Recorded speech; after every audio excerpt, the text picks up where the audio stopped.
சின்ன வயசில் இப்படி வளர்த்தாத ஒரு பையனை இப்போ 18 வயசு பையன் இப்போ இவன் திருந்தணும்னு வந்து கேளைக்கிட்ட நீ வேண்டுறனா எப்படி நடக்கும்?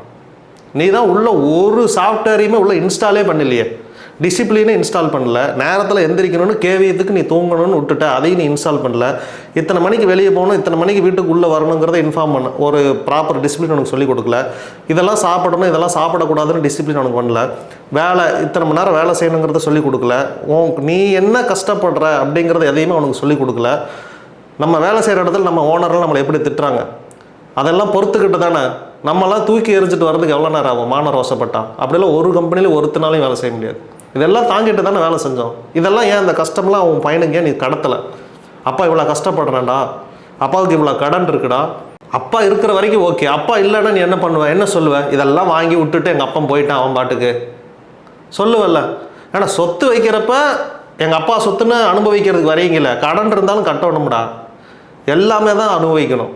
எல்லாருக்கும் எல்லாமே கிடைக்காது, ஏதாவது ஒரு எல்லா வாழ்க்கையிலும் ஒரு பிரச்சனை ஒரு சந்தோஷம், அந்த ரெண்டும் தான் பேக்கேஜ் தான். அது இப்படி தான் இருக்கும். அப்போ இதெல்லாம் உன் பையனுக்கு சொல்லி கொடுத்தா மட்டும்தான் நீ சம்பாதிச்ச சொத்தை உன் பையன் காப்பாற்றுவான். நீ இதெல்லாம் எதுவுமே சொல்லி கொடுக்கலன்னா கடினமான பாதைகள் வலிமையான மனிதர்களை உருவாக்கும். வலிமையான மனிதர்கள் எளிமையான வாழ்க்கையை உருவாக்குவார்கள். எளிமையான வாழ்க்கை பலவீனமான சமுதாயத்தை உருவாக்கும். பலவீனமான இந்த சமுதாய மக்கள் இந்த உலகத்தை அழிச்சிடுவாங்க. இது நடக்கும். உங்களுக்கு எவ்வளோ காசு இருந்தாலும் உங்கள் பையன் அவன் வேலையை அவன் தான் செய்யணும். இப்படி நீங்கள் வளர்த்துங்க. நீங்கள் 100 கோடி சம்பாதிச்சாலும் அடுத்து உங்கள் பையன் இன்னும் 100 கோடி சம்பாதிச்சு 200 கோடி ஆக்குவான் இல்லையா? இதுதான் நடக்கும். நீங்கள் அப்புறம் கடவுள்கிட்ட வந்து இப்போ கடவுள் எப்படி ஜீபூம்பான்னு உங்கள் பிள்ளையை மாற்றிட்டு வரான். வா உன் பிள்ளை உன் பேச்சை கேட்கலையா இப்போ பார் அப்படின்னு சொல்லிட்டு ஜீபூம்பா சரியாயிட்டான் போ. இப்படி எதிர்பார்க்குறீங்களா இவர் பண்ணுவாருன்னு? நீ 18 வருஷமாக குச்சியை வளைக்காமல் நேராகவே நிமித்திட்ட கொண்டு வந்து எங்கே நான் வளைச்சத படக்கணும் உடஞ்சி போயிடும். அதை கொஞ்சம் கொஞ்சமாக தான் வளைக்கணும். ஹீட் பண்ணணும். முதல்ல ஹீட் பண்ணி கொஞ்சம் கொஞ்சமாக வளைச்சு அப்புறம் தான் வளைக்க முடியும். இது உடனேலாம் நடக்காது. இதுக்கே ஒரு 4-5 வருஷம் ஆயிடும். நீங்கள் டைரெக்ட் அப்ரோச் பண்ண முடியாது. குழந்தைகளுக்கு தான் இந்த மென்டாலிட்டி. டீனேஜுகளுக்கு வேறு கதை. அவங்களும் நீங்கள் டீனேஜு அவங்கள வேறு மாதிரி ஹேண்டில் பண்ணணும். அவங்க போக்கில் விட்டு பிடிக்கணும். நல்லா படிச்சிட்டின்னா அப்பா உனக்கு சைக்கிள் வாங்கி தருவேன், இந்த வேலையை முடிச்சிட்டின்னா நீ கேட்குறத நான் வாங்கி கொடுத்துருவேன், 400 மார்க் எடு நீ கேட்குற காலேஜில் உன்னை நான் சேர்த்து விட்டுறேன். இப்படி அவங்களுக்கு ஒரு டார்கெட் ஃபிக்ஸ் பண்ணிடணும். அந்த டார்கெட்டை முடிச்சுட்டு வந்த உடனே அவங்களுக்கு என்ன செய்யணும்னு இருந்தியோ அதை நீ பண்ணி கொடுத்துடணும். உன்னால் முடிகிறத தான் அவங்களுக்கு சவாலாகவும் கொடுக்கணும். இப்படி நீ சொன்னதை நிறைவேற்றணும்னா அப்போ இவன் என்ன பண்ணுவான்னா இதுக்காக வேலை செய்வான். அப்பா நமக்கு 400 மார்க் எடுத்துகிட்டு இந்த காலேஜில் சேர்த்துறேன்ட்டார், எப்படியாவது 400 மார்க் எடுக்கணும், அவனே வேலை செய்வான்.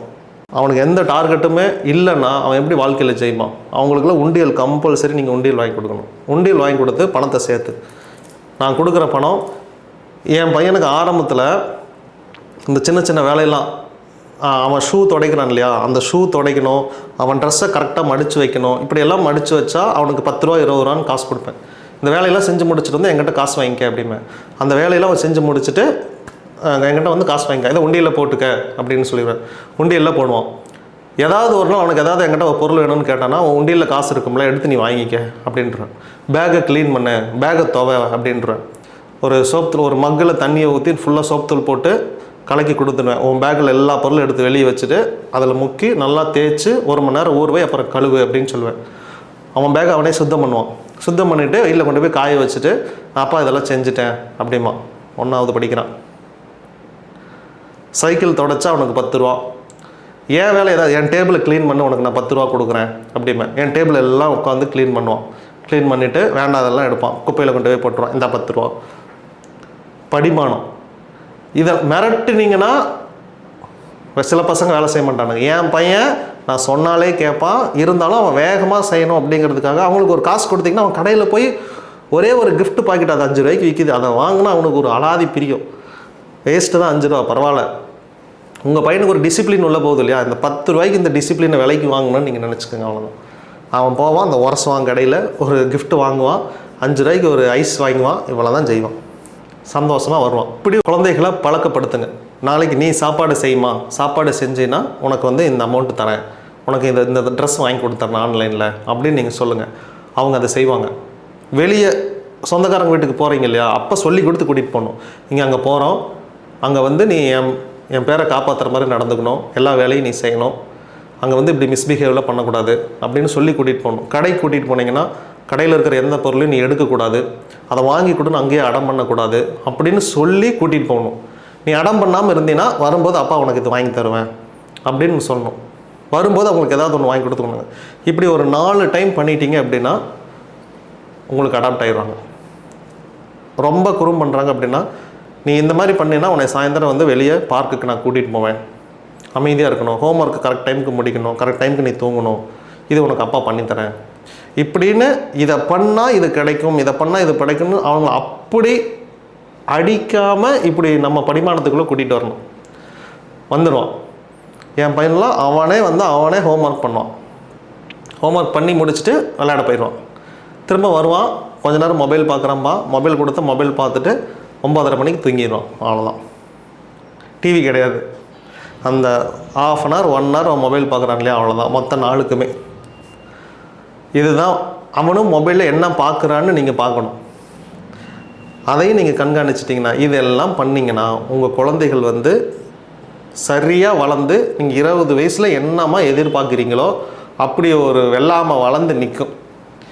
இல்லை நீங்கள் அறுக்கிறப்ப மட்டும் கத்தியை தூக்கிட்டு என் பையன் நல்லா வளர்ந்துருக்கணும், என் பேச்சே கேட்க மாட்டேங்கிறான்னு அங்கே வந்தெல்லாம் அழுவக்கூடாது. நீ வளர்க்குறத கரெக்டாக வளர்த்துட்டின்னா ரிசல்ட்டை பற்றி நீ கவலையே பட வேண்டாம். உன் பையனை நீ கரெக்டாக அவனுக்கு வியாதி வரப்போ கரெக்டாக டேக் கேர் பண்ணி பார்த்துக்கிட்டீங்கன்னா உனக்கு வயசாகும்போது உன் பையன் பார்த்துக்குவான். உங்கள் அம்மா அப்பாவை நீங்கள் எப்படி பார்த்துக்கிறீங்களோ அதே தான் ரிட்டன் உன் பையன் உனக்கு செய்வான். ஏற்கனவே சொல்லியிருக்கேன், உங்கள் அம்மா அப்பா உங்களுக்கு நல்லதே பண்ணலைனாலும் அவங்க வயசான காலத்தில் நீங்கள் அவங்கள பார்த்துக்குங்க. உங்களுக்கு வயசாகும்போது இந்த கர்மா உங்களுக்கு ரிட்டன் பேக் வந்து உங்களை காப்பாற்றிடும். இது செய்யுங்க. பிள்ளை வளர்ப்புங்கிறது கொஞ்சம் கடினம், ஆனால் எப்படி நான் சொன்ன மாதிரி பிளான் பண்ணிட்டீங்கன்னா வெரி ஈஸி. கேளை சித்தர் நமோ நமः.